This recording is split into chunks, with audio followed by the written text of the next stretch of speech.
பரமா ஏண்டா அப்படி பண்ண ஏண்டா அப்படி பண்ண ஏண்டா இப்படி பண்ணி துளைச்ச நாயே ஐயா மகனை நான் கை நீட்டி அடிச்சது இல்லையா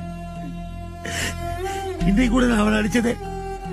அவன் நல்லா படிச்சு பெரிய ஆளாக இருந்தையா ஐயா தயவு செய்து அவனை நிறுத்தி போடாதீங்க ஐயா எங்க குடும்பத்தில் எங்க சியாம் படிச்சது இல்லையா எங்க பாட்டம் படிச்சது இல்லைங்கய்யா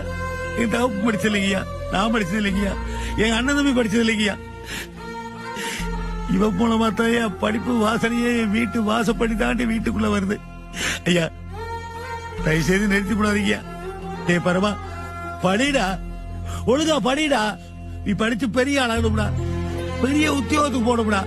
இந்த மாதிரி காத்தாடி கடையில் உட்கார்ந்து நீ வேலை பார்க்கணும்டா அதை இந்த கிழமை பார்க்கணும்டா